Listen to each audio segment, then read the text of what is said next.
great posture and one that's very, very popular in Wushu. Hi, I'm Steve Coleman, captain of the Great Britain Wushu team. Welcome to this video. I'm going to teach you some very, very basic fundamentals about modern Wushu. So Wushu really works on its solid basic foundation. And by that, what I mean is stance work. Stance work is the first thing anybody learns in Wushu. Without stance work, you do not have Wushu at all. So what we're going to do in this video here is we're just going to run through some of the basic stances in Wushu.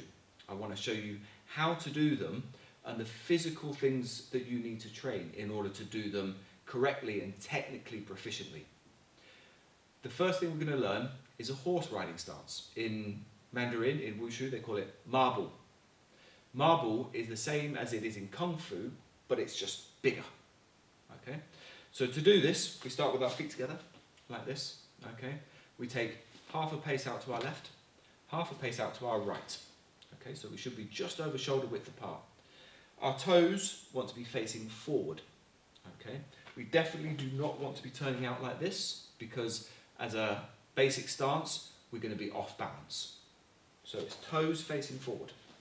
Back nice and straight, chest up and chin in. This is a prerequisite for all stance work and everything that we do in Wushu, this posture here. It's strong, it's stable, and it looks good, which is what you want in Wushu.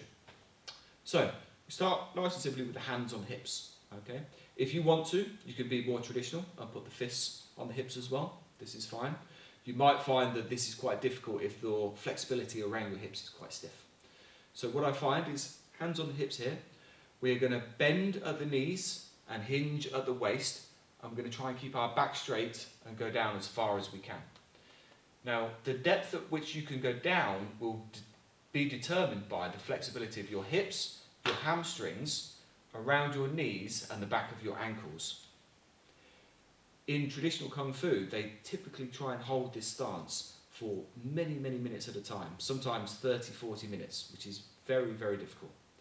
In Wushu, you will never hold the stance for that long. It's more important to hit the technical requirements.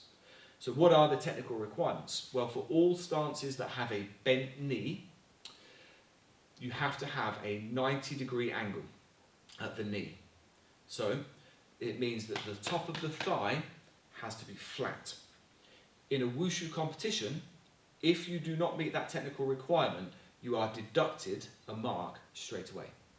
And you can keep doing that throughout your routine, and your score goes all the way down. So this is why it's absolutely crucial at this very basic level to be able to hit these stances technically proficient. So let me show you what a technically proficient marble looks like. Hands on the hips, back nice and straight, and we sink down. And you'll notice that the knees are pushed down. The thighs are flat and parallel, and the knee is at a 90-degree angle, which I'll show you on a different angle in a moment. Okay? What tends to happen is, if you're quite stiff here, you're going to find yourself leaning forward. When you try and push down low. Okay? So this is what an inefficient horse stance looks like. Okay, I can't get this down very far, my chest is falling forward, maybe my feet are turning out and my knees are coming in. Okay, this is not how to do the horse stance. Go straight back up, make sure those toes are pointing forward, chest up, back straight, push the knees out as the body sinks down. You might find it easier bringing your hands out to the front, because this helps counterbalance the forward-backwards momentum. So this is what it would look like if you used to do that. Push your hands out to the front and then sit down. And then all of a sudden, you have this traditional looking horse stance, which is absolutely fine. Okay? Practice holding this obviously for as long as you can with good form. If you're struggling with this stance, these areas need to be stretched. Flexibility is absolutely fundamental to doing these stances. I will show you a couple of the stretches you can do for this once we've done the other angles of horse stance. Let me show you at the side so that you can see the thigh at a parallel level. So we start with feet together. We take half a pace out to the left, half a pace out to the right. We make sure that our toes are pointing forward. tummy in, chest up, chin in, back straight. Okay, not like this, and most certainly not like this. Okay, good posture at all times. Either hands on the hips or hands forward to counterbalance. We push the knees out as we sit down.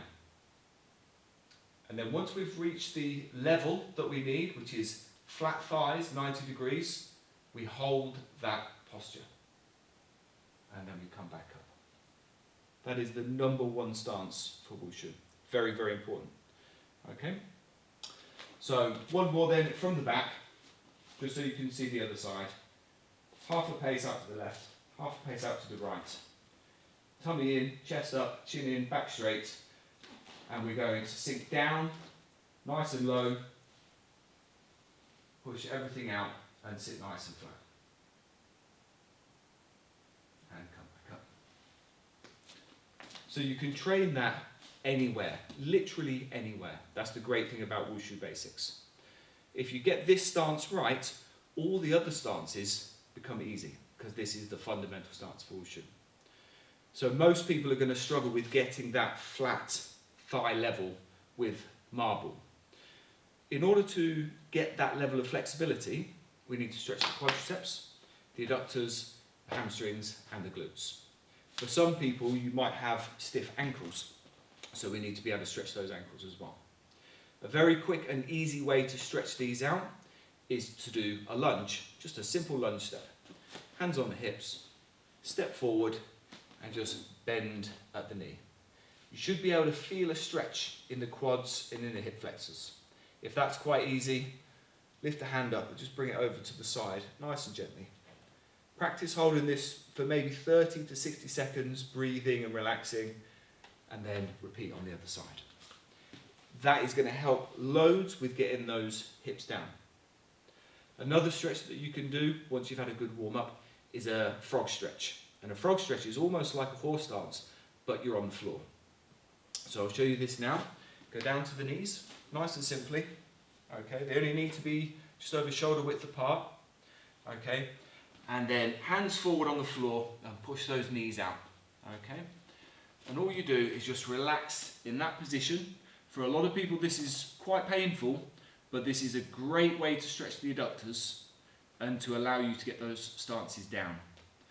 Okay, just relax, hands on the floor if you want to. Try and push the back straight and breathe. And the more you breathe, nice and relaxed, the better these muscles are going to stretch. If you do this every day, and it does have to be every day, the quicker those stances are going to go down. Okay? Right.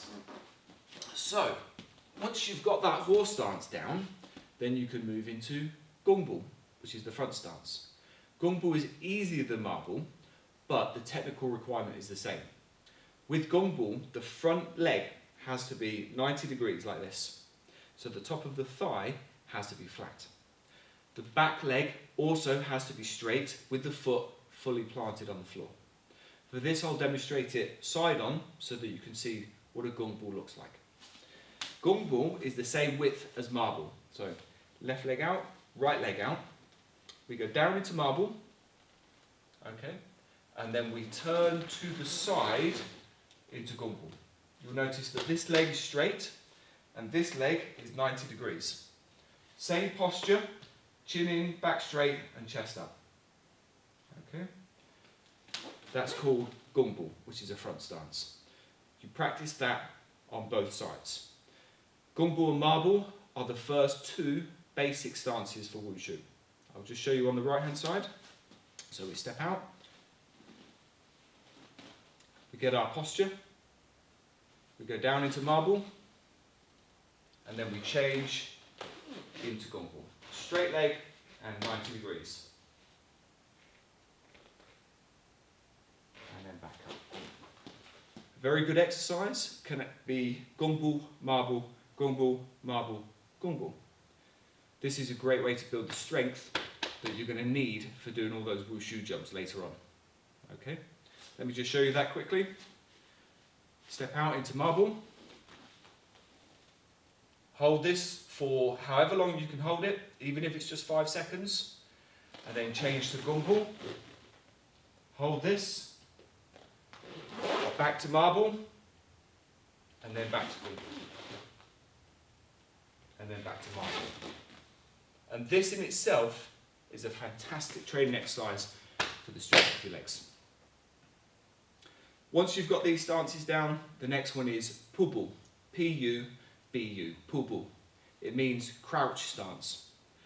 Pubu is like a lower version of Gumbo. And to get into it, you do Gumbo first, which is why you need to train that first. The flexibility requirement for Pubu is much greater than marble and much greater than Gumbo. Pubu stresses mostly the flexibility of the adductors. Okay, so I'm going to show you it first straight away, going from a Gumbo stance into Pubu.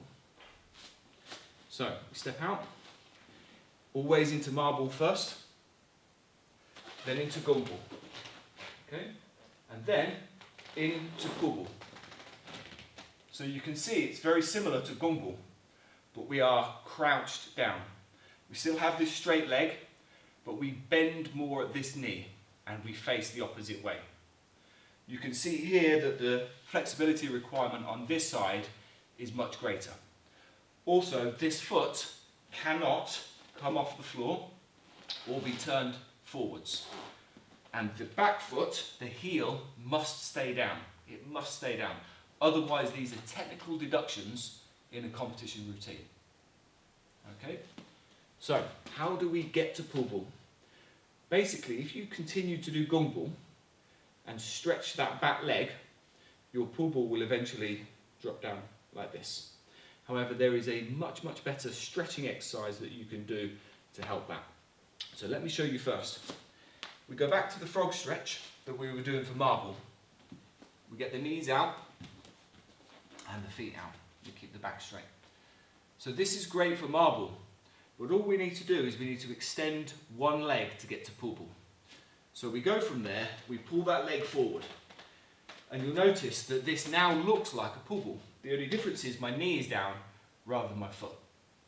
It doesn't matter if you're up here, that's fine. It's this stretch that we need. And all you need to do is just rock forward and backwards nice and gently and relax and feel that stretch on the inside of the leg. Again, doing this every day will very, very quickly help you to get those stances down to the correct technical level. Okay. And obviously, if you're doing stance work on both sides, stretch on both sides. Okay. The goal really here is to try and get this as low as you possibly can. If you can do that, your Pubu stance will be perfect. Okay. So, one more time with Pubu. I'll show you it from the front so that you can see the angle that you need to be at. Okay. So we'll start with marble, as always. Step out, step down into marble. We're going to step into Gumbo this way. Okay. And you'll notice that the body line should stay exactly the same. The foot turns and the body crouches down. Okay. This wants to stay dead straight. A lot of people will do this because of the flexibility. Some people will not even be able to get this far down because of their ankle flexibility. So you might even see some Pubus up here. That's fine if it's work in progress. The technical requirement is that it's got to be down here. The thigh and the calf have to be touching on the bent leg side. Okay? This is a great posture and one that's very, very popular in Wushu. Okay? And you'll see it all the time. Right, with that one done out of the way, we move on to the last stance for Wushu. There are others, but they tend to be optional stances that you don't often see. So the last one is called empty step, Shubu, X-U-B-U. So empty step comes from the traditional cat stance, and you'll have seen that in karate, in traditional kung fu. Okay, it's the same thing, but much, much, much harder. And obviously in traditional martial arts, you do a cat stance so that your weight is on the back so that you can attack off the front quickly and also evade any oncoming techniques from the front. In Wushu, there is no practical application for empty stance whatsoever. And you'll see that purely by the stance itself that we do. Again, the technical requirement is for the supporting leg, the bent leg, to be at 90 degrees. Thigh has to be horizontal to the ground. So when we do this stance, the stress now is on strength. Pull ball was flexibility. Shoe ball is strength. It's essentially a one leg half squat. But the technical requirement is back foot stays firmly on the floor. Only the toes of the front foot should touch the floor. The back has to be as straight as possible. You're not allowed to lean forward more than 45 degrees. And this supporting leg has to be flat.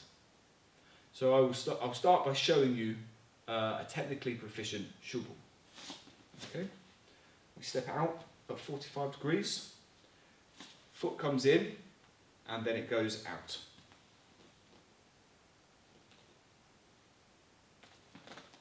Okay. So this is the hardest stance that you can do in Wushu, simply because it's a half leg squat. It is also the one that most people get deducted for. The level of stress on this side is particularly difficult, so make sure that you practice it on the left as well. There's no requirement anymore as to which side that has to be on, but you do have to demonstrate it in your Wushu routine in competition. If you only practice it on one side, you will end up with a very strong right leg. Definitely practice it on the left.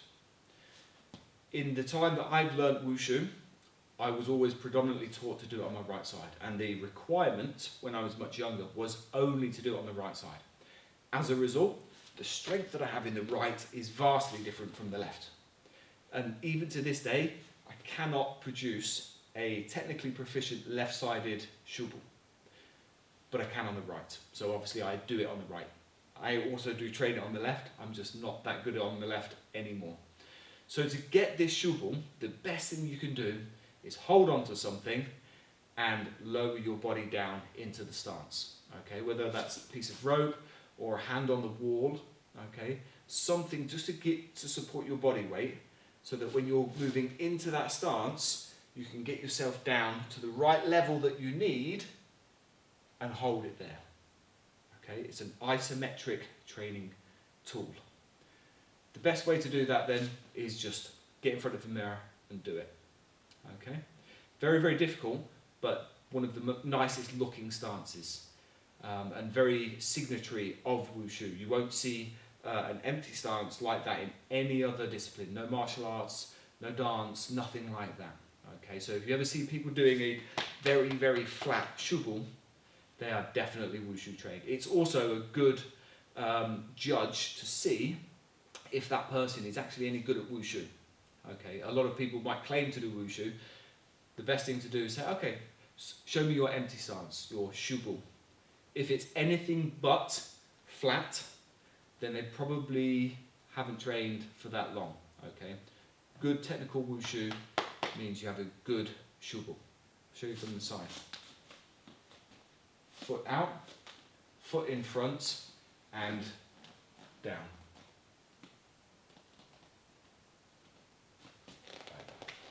Okay.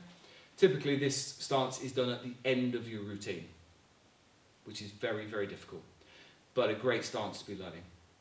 The first basic routine you learn in Wushu is 5 stance fist. That includes marble, gungball, pull ball, shoe ball, and then one that we've left for last, which is a one leg stance, which is basically a balance, which we won't cover today because it's not one that you will see often in Wushu, and you probably won't use it for competition anymore.